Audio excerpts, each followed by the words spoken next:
on se met au chaud. Et il fait bien meilleur là, ça commence à cailler dehors. D'ailleurs, quand je commence à ressortir la vieille polaire, c'est que c'est pas bon signe.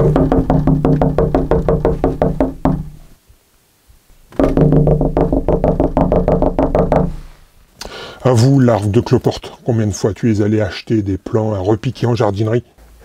Oui, c'est vrai, au grand jardinateur. J'avoue, à maintes reprises, j'ai succombé à la facilité. J'ai même été jusqu'à acheter des plants non bio et des F1. Ah, petit dorifort, je t'ai pourtant déjà montré comment réussir tes semis. N'as-tu rien retenu? Peut-être que j'ai zappé 2-3 conseils. Avec tous ces paramètres à connaître et à maîtriser, connaître la température de germination, la durée de levée, savoir bien les arroser, mais pas trop pour pas que la moisissure s'installe. Faire attention au niveau de luminosité pour éviter qu'elle ne file vers le ciel. Ah oui, et ça m'arrive encore de louper des semis. Faut dire aussi à ma décharge, j'ai pas non plus souvent l'occasion de m'entraîner. Comment ça, vieux puceron? Oui, c'est vrai, ça fait 20 ans que je jardine, mais en fait, ça fait seulement que 20 fois que je fais des semis. 20 fois, c'est pas beaucoup pour devenir maître en semis. Tu n'es pas si con que tu en as l'air, petite Pierrick du chou. Tu as en partie raison. Je ne t'ai pas donné assez l'occasion de t'entraîner. Du coup, ma sentence sera plus clémente. Je te condamne à manger tes semis. Manger mes semis? Putain, le con, il est déjà parti. Vous avez compris ce que ça voulait dire? Non? Moi, je crois que j'ai ma petite idée. Je vous explique tout ça après ça. Ah, vous y avez cru au générique, hein? Du calme. Vos réponses sont plutôt mitigées. Alors, pour ceux qui n'en veulent pas, j'ai bien compris pourquoi. Perte de temps, inutile, vous zappez pour passer à une autre vidéo. Bref, c'est du radical. Pour ceux qui n'en veulent, c'est un petit peu plus subtil. C'est un peu comme une signature, ça nous replonge dans une ambiance familière. C'est très bien, mais ça doit rester court. Donc au final, je ne sais pas s'il y aura un générique. En tout cas, s'il y en a un, il sera court, moins de 5 secondes, et il devra apporter quelque chose. Donc pour l'instant, j'ai pas trop trouvé la formule 1. Alors on s'en passera. Peut-être que j'utiliserai ces 5 secondes pour autre chose. Je pourrais peut-être te faire un petit peu de publicité pour mes formations. Calme-toi, reste là. On n'y est pas. Alors, pourquoi l'autre grand jardinateur me demande de manger mes semis? Vous avez une idée? Je vous mets sur la piste. C'est vrai, comme disait le vieux puceron. En fait, je crois que c'est moi le vieux puceron. Tout ça pour dire, on n'a pas souvent l'occasion de s'entraîner pour faire ses semis. En bref, ça se résume à une fois par an pour la plupart d'entre nous. Bah oui, ils ne sont pas nombreux, les jardiniers, à faire des semis tout au long de l'année. Et c'est vrai qu'il faut maîtriser pas mal de paramètres si on veut obtenir de beaux jeunes plants forts et vigoureux. Combien d'entre nous ont vu leur salade filer ou devenir transparente comme du papier calque? Vu leurs graines pourrir ou attendu des lustres sans jamais rien voir sortir de terre? Ce que le grand jardinateur propose dans sa sentence, c'est de s'entraîner et pour ne pas gâcher les graines, il nous dit de les manger. Vous voyez où on va? Toujours pas? La sentence, c'est les jeunes pousses. Ah oui.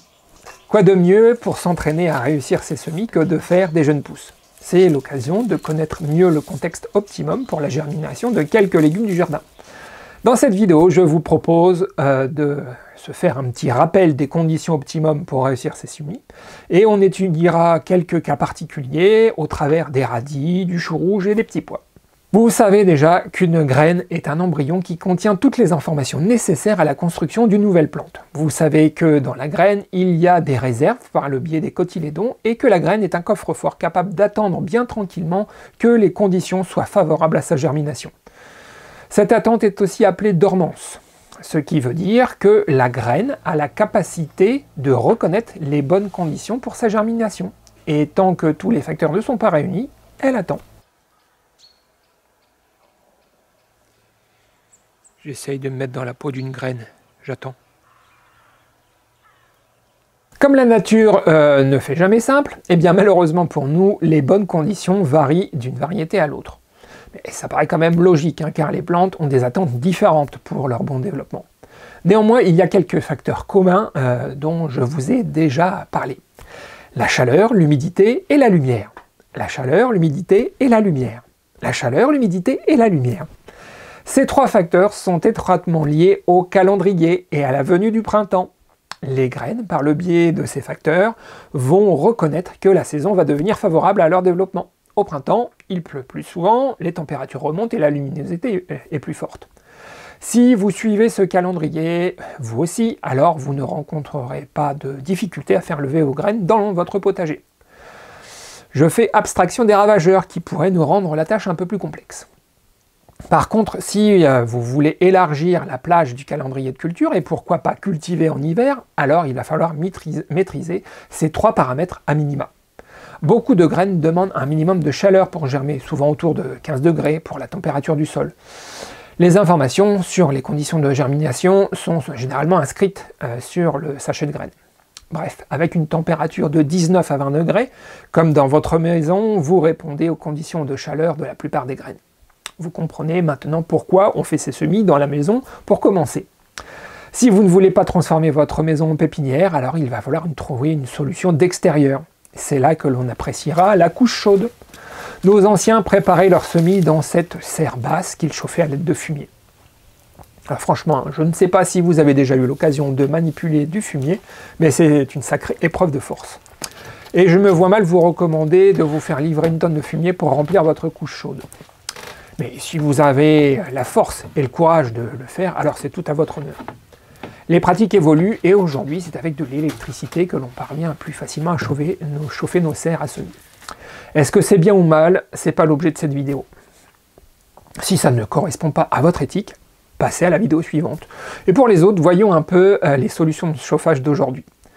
Cette partie est réservée à ceux qui ont choisi de fabriquer une pépinière extérieure, que ce soit une couche chaude, une serre à semis ou comme moi une étagère à semis. Il va falloir chauffer pour atteindre les températures de germination, alors qu'à l'extérieur, il gèle peut-être encore. Pour les couches chaudes, c'est avec un très petit volume, pas question d'y installer un radiateur. On va plutôt préférer le fil chauffant. C'est une résistance qu'il faut installer en serpentin avant de remplir votre couche chaude de terreau de semis. Il faudra choisir la longueur du fil en fonction de la surface que vous avez à chauffer. Pour contrôler la température souhaitée, il faudra aussi acheter un thermostat avec une sonde que vous placerez au niveau des racines. L'ensemble fil chauffant plus thermostat n'est pas si bon marché, car on arrive vite autour des 200 €. Il n'y a pas de secret. Si vous préférez économiser sur l'achat du matériel pour chauffer votre couche chaude, il faudra dépenser de l'huile de coude pour remplir de fumier ou de déchets verts. Et il faudra aussi la vider quand la fermentation s'éteindra. Pour ma part, j'ai choisi l'énergie solaire et le bois pour chauffer mes semis. Bah oui, j'ai installé un serpentin de cuivre au lieu du fil électrique. Et ce serpentin est alimenté par mon chauffage solaire. Si vous voulez en savoir plus, allez voir la vidéo sur l'étagère chauffante auto-irrigant. Pour ceux qui préfèrent une petite serre à semis, vous pourrez y installer un petit radiateur, style les radiateurs de salle de bain. Prenez un modèle qui fait au moins 1500 watts. Ici, pas besoin de thermostat car il est intégré au radiateur. En revanche, installez quand même un thermomètre pour contrôler la température. Vous pouvez trouver des radiateurs pour moins de 100 €. À l'époque, j'ai acheté le mien sur Graine Beaumont pour 92 €.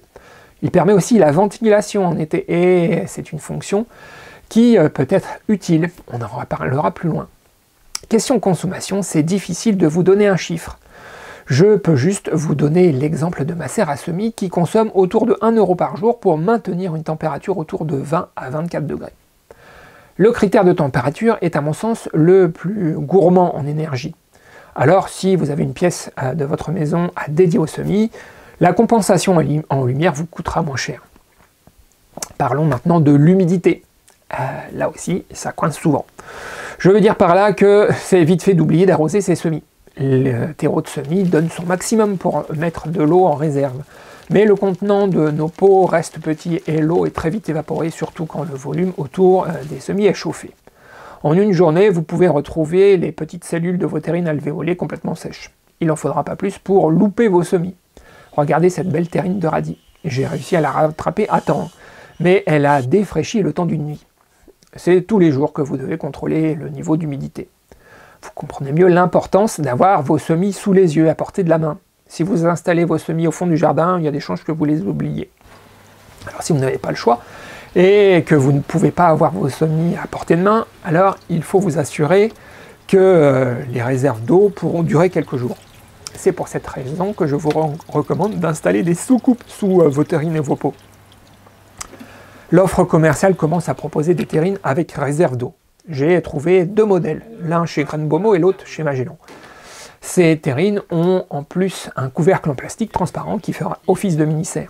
C'est une solution très intéressante pour les têtes en l'air comme moi. L'arrosage par le dessous est celui que je préfère et de cette façon vous évitez de mouiller les feuilles. Si vous n'avez pas de sous-coupe pour l'arrosage, alors il faudra en passer par le pulvérisateur. Une fois que vos graines ont germé, il faut que l'arrosage soit très léger. Alors oubliez les arrosoirs avec la pomme, sous peine de tout retourner. Essayez aussi d'utiliser de l'eau à la même température que celle qui règne dans la pépinière. Est-ce que ça vous plairait, vous, de vous faire arroser avec l'eau glacée du robinet? Alors attention aussi de ne pas tomber dans l'excès inverse. Trop d'eau risque de poser un problème aussi pour les jeunes pousses en développement. Regardez cette terrine de radis. On voit bien que la moisissure a fait quelques dégâts. C'est pareil avec cette terrine de pois. De plus, le pourrissement des pois ne favorise pas du tout le développement des autres à côté. Avant, j'avais souvent tendance à baigner mes semis dans une grande terrine ou même à remplir directement la réserve d'eau de la table à semis. Je faisais ça par facilité, pour éviter de venir voir les semis tous les jours. Mais ça n'a rien de bon que de laisser tremper le substrat. Ça finit par asphyxier les racines. Le bon niveau d'humidité, c'est comme celui d'une éponge que vous avez essorée. Passons à la lumière. C'est un paramètre que l'on néglige souvent. Quand on débute, on fait tous la même chose, on place nos semis derrière une fenêtre de la maison. Seulement, on se rend vite compte que nos semis ont une fâcheuse tendance à filer ou s'étioler. En fait, ils poussent tout en hauteur, comme s'ils voulaient atteindre cette lumière qui leur manque. Vos semis vont dépenser beaucoup d'énergie à s'allonger et seront très fragiles. Si vous installez vos pépinières dans la maison, vous n'aurez pas besoin de chauffage, mais il faut absolument compenser le manque de lumière. Vous pouvez simplement acheter un néon et le placer juste au-dessus, à 20 cm environ. Quand vous choisissez votre néon ou vos ampoules, sélectionnez des lumières blanches. Ce paramètre est exprimé en Kelvin, on parle de température de couleur. Il faut une lumière autour de 6500 K. Pour ma part, j'ai longtemps fonctionné avec ce genre de lumière, mais maintenant j'utilise les rampes à LED. C'est une lumière d'un aspect violet qui émet un spectre lumineux très favorable au développement des plantes. Ces LED ont aussi l'avantage de consommer moins d'électricité. En revanche, il semblerait qu'elles émettent pas mal d'ondes. Quand on commence à mettre le nez dans les LED, et les jeunes pousses, on finit par trouver une information qui me semble vraiment primordiale. C'est le niveau de lumière minimum pour une bonne croissance des plantes. Cette valeur est de 200 micromoles par mètre carré et par seconde. Vous avez déjà entendu parler des micromoles? J'ai pas trouvé d'application capable de mesurer le niveau de lumière en micromoles. Ce que je peux vous proposer, c'est l'application Photomètre qui donne la mesure en lux. D'après le convertisseur de Rouge Engineering Design, il faut plus de 11 000 lux spectre solaire pour fournir 200 micromoles par mètre carré par seconde. Une journée nuageuse comme aujourd'hui me donne autour de 600 lux en direction du soleil. Alors, autant vous dire qu'il faut envoyer pour faire pousser une plante avec une lumière artificielle. Oh, toi qui me regardes, si tu connais une application qui est capable de transformer mon téléphone en appareil à mesurer les micromoles, eh bien je te serai éternellement reconnaissant. Sur mon étagère à semis, je teste plusieurs gammes de LED. Il y a des rampes de chez FloraLED et différentes autres solutions de chez Amazon et AliExpress. Alors oui, je sais, Amazon tue nos petits commerces et faire venir un carton de LED de Chine, c'est pas très écolo. De toute façon, utiliser de la lumière pour faire pousser des plantes, c'est limite. C'est pas la peine de venir me rabattre les oreilles avec ce genre de réflexion, je suis très au clair avec mes contradictions et suffisamment englué dedans. Alors merci de ne pas en rajouter. Dans tous les cas, si vous voulez faire pousser quelque chose, à une saison où la nature a plutôt programmé du repos, vous n'y parviendrez pas sans dépenser de l'énergie. Soit il faudra chauffer, soit il faudra éclairer, voire les deux. Bien, maintenant que l'on connaît un peu mieux les bases pour réussir ces semis, on va voir dans la pratique que la maîtrise de ces 3 paramètres principaux, chaleur, humidité et lumière, n'est pas suffisante. Je vous propose d'étudier plus en détail le radis, les pois et le chou rouge. J'ai testé aussi le basilic et la bourrache, mais on va les éliminer tout de suite. Alors vous demandez peut-être pourquoi j'ai choisi ces 5 plantes pour m'entraîner. Eh bien c'est surtout le coût des graines qui a orienté mon choix. Et bien sûr le fait que l'on puisse les manger en jeune pousse. Bah oui, il y a aussi l'autre qui me surveille. La bourrache est une pousse que vous pouvez manger en salade. Elle a un petit goût d'huître. Je ne vais pas m'éterniser dessus car c'est à la portée de tous. Son niveau d'exigence est très bas.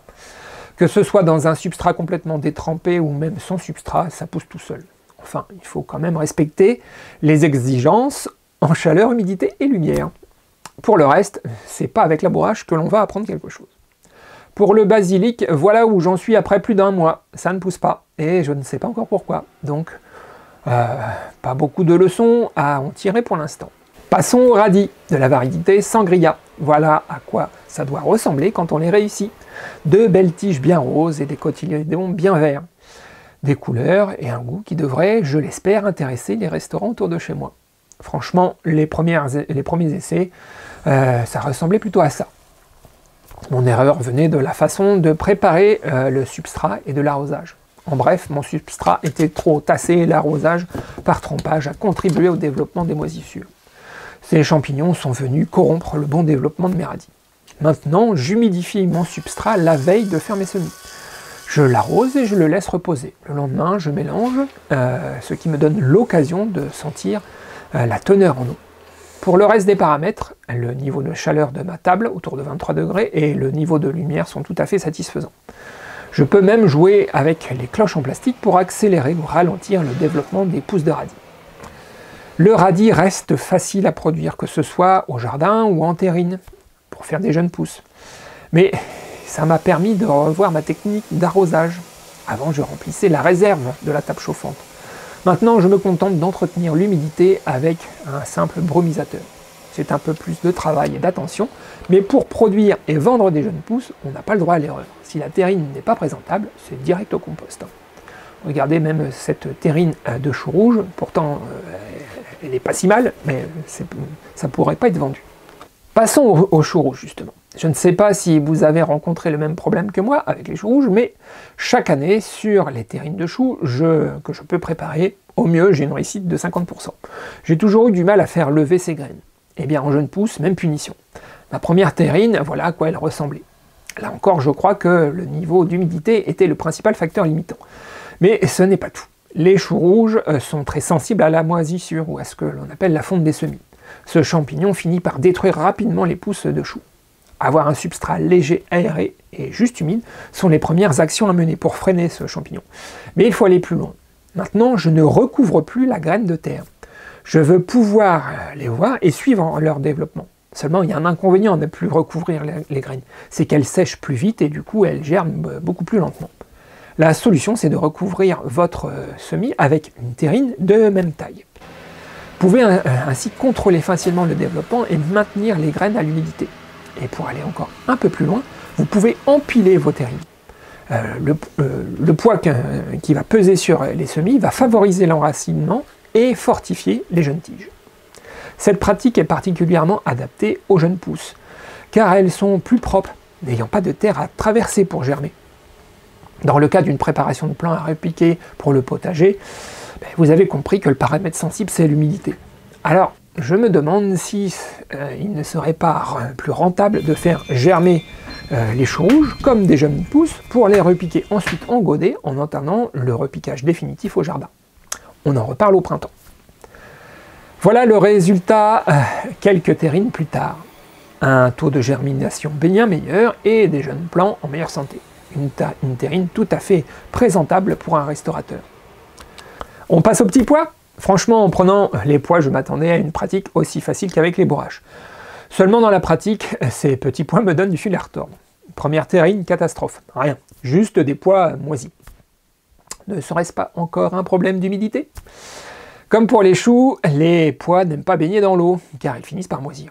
J'ai donc fini par appliquer la même méthode que pour les choux, et j'arrive à un résultat plus satisfaisant. Pas de moisissure et un bon taux de germination. Pour accélérer la germination, que ce soit au potager ou en jeune pousse, je vous conseille de les faire tremper une douzaine d'heures en immersion complète dans de l'eau.